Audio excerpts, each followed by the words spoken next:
اگر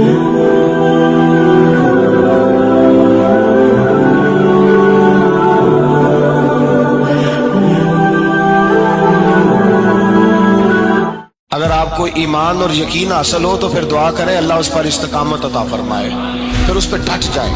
نبی پاک صلی اللہ علیہ وسلم نے فرمایا میں اس بات کا خوف نہیں کرتا کہ میری امت کمزور ہو جائے گی، اس بات کا ڈر نہیں کہ پیسے ختم ہو جائیں، نہ یہ خوف ہے کہ بھوکی مرے گی۔ حضور کس بات کا خوف ہے؟ تو نبی پاک نے فرمایا خوف یہ ہے کہ ان کا یقین کمزور ہو جائے گا۔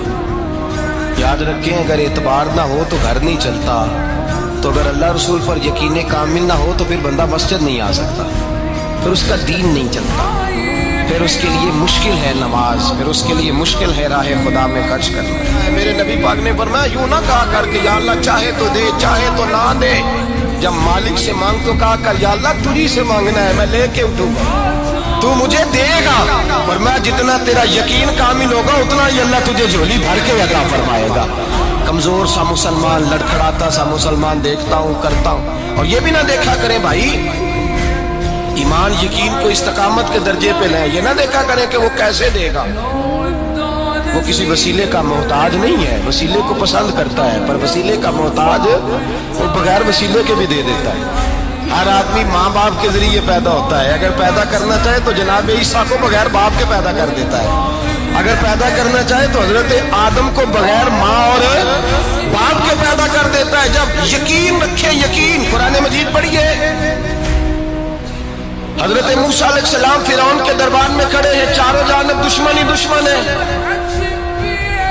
جادوگر آ گئے، انہوں نے سانپ چھوڑے، حضرت موسیٰ کے ہاتھ میں ڈنڈا تھا، حضرت موسیٰ کہتے ہیں یا اللہ کیا کروں، تو اللہ تعالیٰ نے فرمایا اپنا سانپ پھینک دو۔ کہنا چاہیے تھا نا کہ یا اللہ ایک ہی تو شے ہے، اتنے سانپ ہے، بچانے کے لیے ڈنڈا ہے وہ پھینک دوں۔ ڈنڈا پھینکا جاتا ہے، سانپ کو دیکھ کر کے قابو کیا جاتا ہے، یہ میرا اور آپ کا ذوق ہے نا، لیکن انبیاء کرام کا انداز ملاحظہ کیجئے میرے عزیزو۔ اللہ فرماتے ہیں ڈنڈا اے موسیٰ ڈال دے اپنا عصا، پہلے نہیں فرمایا کہ سانپ بن جائے گا، فرمایا بس تو ڈال دے۔ میں اور آپ ہوتے ہیں تو سامنے ہے، ڈنڈا ہاتھ میں ہے، ہم کہیں گے جی بات ہے، یہی تو دفاع کی چیز ہے، اسی کو ڈال دوں تو بچوں گا کیسے؟ کہا ڈال دو، تو حضرت موسیٰ نے ڈال دیا، کہا میرے رب کا حکم ہے تو میرے لیے بہتر ہی ہوگا۔ اللہ فرماتے ہیں جب موسیٰ نے ڈالا تو میں نے اس ڈنڈے کو، اس عصا کو اژدہا بنا دیا۔ اب کبھی عصا بھی اژدہا بنے، کبھی چھڑی بھی بہت بڑا اژدہا بنی ہے، لیکن قرآن کہتا ہے جناب موسیٰ نے ڈالا تو اللہ نے اژدہا، بلکہ اس سے پیچھے چلیے، عورتیں کمزور یقین کی ہوتی ہیں نا، جناب موسیٰ پیدا ہوئے تو اللہ فرماتے ہیں میں نے موسیٰ کی ماں کے دل میں بات ڈالی، ماں کے دل میں، صندوق میں ڈال کے تو اس کو دریا میں بہا دے۔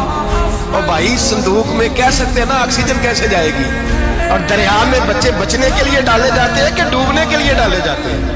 ماں کے دل میں یقین کمزور نہیں تھا ماں کا۔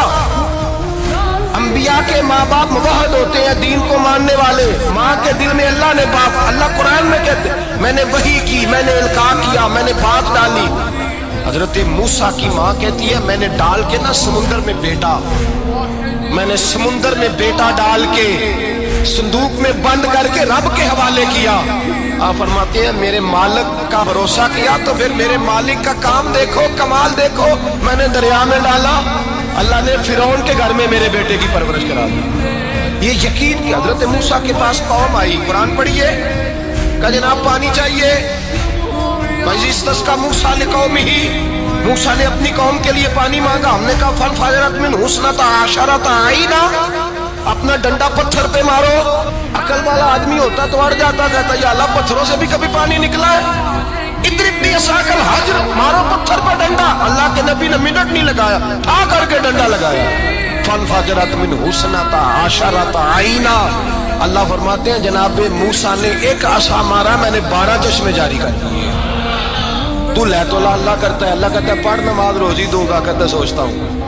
اللہ فرماتا ہے آجا مسجد میں تیرا ہو جاؤں گا، کہتا ہے دیکھتا ہوں۔ رب فرماتا ہے تو میرے محبوب کی غلامی کر، میں تجھے محبوب بنا لوں گا۔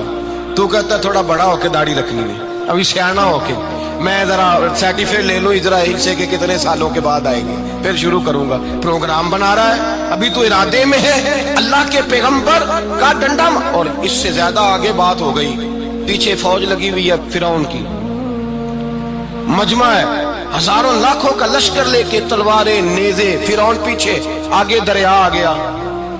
حضرت موسیٰ علیہ السلام کھڑے ہیں، اب کدھر جائیں؟ اللہ پاک نے فرمایا مارو ڈنڈا۔ کہاں؟ پانی پہ ڈنڈا مارو۔ اب حضرت موسیٰ علیہ السلام پانی پہ ڈنڈا مارے تو پانی ابھرے گا، اس سے زیادہ کیا ہوگا؟ پہلے پتھر پہ ڈنڈا مروایا تو پانی نکلا، اب پانی پہ ڈنڈا مروایا، فَإِذْ فَرَقْنَا بِكُمُ الْبَحْرَ فَأَنْجَيْنَاكُمْ وَأَغْرَقْنَا آلَ فِرْعَوْنَ۔ اللہ فرماتے ہیں موسیٰ نے پانی پہ ڈنڈا مارا تو میں نے پانی میں رستے بنا دیے۔ ایک جگہ ڈنڈا مارا تو پانی نکل آیا، دوسری جگہ عصا مارا تو پانی خشک ہو گیا، 12 چشمے بن گئے، 12 رستے بن گئے دریا میں سے۔ حضرت موسیٰ علیہ السلام گزر گئے اور اللہ فرماتے ہیں فرعون بھی آیا تو اسے میں نے غرق کر دیا، اور وہ کھڑا دیکھتا ہی رہ گیا کہ بنا کیا ہے۔ جب یقین کامل نصیب ہوتا ہے، اعتماد کی دولت اللہ دیتا ہے، جب انسان کو یہ انشراح صدر ہو جاتا ہے کہ میری نجات خدا کے حکم میں ہے اور رسول اللہ کے قدموں میں ہے، جب اسے یہ انشراح حاصل ہوتا ہے تو پھر نماز کا لطف آتا ہے۔ غور کیجیے کیا جملہ کہہ دیا میں نے، پھر اسے نماز کا پھر اسے نماز بوجھ نہیں بلکہ نماز نہ پڑھے تو اس پر بوجھ ہوتا ہے، پھر قرآن مجید اس کی روح کا ساتھی ہو جاتا ہے، پھر عبادات، تقوی، پرہیزگاری، پھر وہ ایک سنت کے چھوٹنے پر پریشان رہتا ہے۔ جب یقین کی دولت نصیب ہوتی ہے، قرآن مجید فرقان حمید نے کہا ایمان لاؤ تو پھر ایمان پہ ڈٹ جاؤ، مسلمان بنو تو پھر اسلام پر۔ پھر یہ جو کمزوری ہے نا، یہ دیکھتے ہیں، کرتے ہیں، چلتے ہیں، ابھی کل ابھی پرسوں، بہانے ہیلے، ابھی میں نماز شروع کرتا ہوں، دیکھتا ہوں لا الہ الا اللہ محمد رسول اللہ صلی اللہ علیہ، جب کسی نے کلمہ پڑھا تو اس پر پورا دین ضروری ہے، پورا۔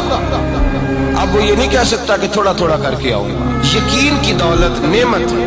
اللہ پاک قرآن مجید میں فرماتے ہیں ان الذین قالوا ربنا اللہ ثم استقاموا، جنہوں نے کہا کہ اللہ ہمارا رب ہے اور پھر وہ اس پر ڈٹ گئے، پھر اس پر وہ کہا تو ڈٹ کھڑے ہو گئے، نہیں اللہ ہی رب ہے، اللہ ہی دینے والا، اللہ ہی مالک، اللہ ہی ہمارا رازق ہے، رب ہی ہمارا سب کچھ۔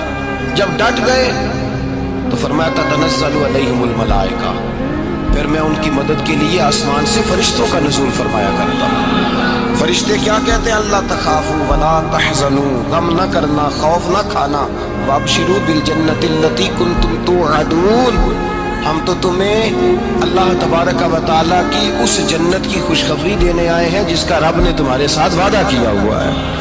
پھر فرشتوں کا نزول ہوتا ہے، لیکن شرط کیا ہے کہ ایمان لائے، اور پھر ایمان پر پھر یہ نہ سوچے کہ وہ کس طرح دے گا، وہ کیسے عطا کرے گا، وہ میری مدد کس طرح کرے گا، نظام کیسے چلے، ڈٹ جائے، کہے میرے اللہ کا حکم ہے تو میں نے حلال ہی کھانا ہے، میرے رب کا حکم ہے تو میں نے تھوڑے پہ گزارا کرنا ہے، میرے مالک کا حکم ہے تو میں نے اپنی جیب دیکھنی یا دوسرے کی نہیں دیکھنی، میرے رب کا حکم ہے تو میں نے اس کی اطاعت میں رہنا۔ جب ڈٹ جائے گا اللہ کے احکامات پر، جب ڈٹ جائے گا تو اللہ فرماتا ہے پھر میں تیری مدد کے لیے فرشتوں کا نزول کروں گا۔ نبی پاک صلی اللہ علیہ وسلم نے فرمایا 2 دولتیں اگر کسی کو اللہ دے دے تو سمجھے اللہ نے اسے دنیا کی سب سے زیادہ دولت عطا فرما دی۔ یا رسول اللہ وہ کون کون سی چیزیں ہیں؟ فرمایا ایک جس شخص کو اللہ نے معاف کرنے کی دولت عطا کر دی، جو معاف کرنے لگ گیا، جس کی طبیعت میں درگزر آ گیا، جو معاف کرنے لگا، غلطیاں معاف کرنے لگا، جس کو ایک دولت یہ مل گئی، اور دوسرا میرے مصطفیٰ نے فرمایا جسے اللہ نے یقین کی دولت عطا فرما دی۔ جس کو یہ 2 دولتیں مل جائیں، ایک درگزر کرنا، دوسرا رب رسول پہ یقین کامل رکھنا، اسے کائنات کی ہر شے مل گئی۔ میرے نبی پاک نے فرمایا جب بھی دعا مانگو خدا سے یہ 2 نعمتیں مانگا کرو، عرض کیا کرو اے اللہ درگزر کی دولت عطا فرما، اے اللہ تو ہمیں یقین کی دولت عطا فرما، ایمان کی قوت اور پختگی نصیب فرما۔ میرے بھائی حضور نے فرمایا مانگ کے لو۔ کمزور ایمان والا شخص کسی کام کا نہیں ہوتا۔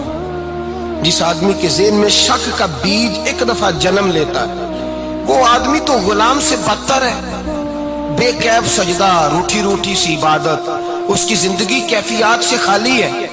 جس شخص کو پتہ چل جائے نا لوگ میرے مخالف ہیں، اس کا تو سجن رہتا ہی کوئی نہیں۔ اصل بات یہ ہوتی ہے کہ یہاں سوچ بیٹھا ہے کہ دنیا میرے خلاف ہے، یہاں مخالفت یہاں بیٹھ گئی ہے، دو بندے باتیں کر رہے ہیں تو پریشان ہے، میرے خلاف ہی لگے ہوئے ہیں، میری ہی بات ہو رہی ہے، کیونکہ اصل تکلیف کہاں ہے؟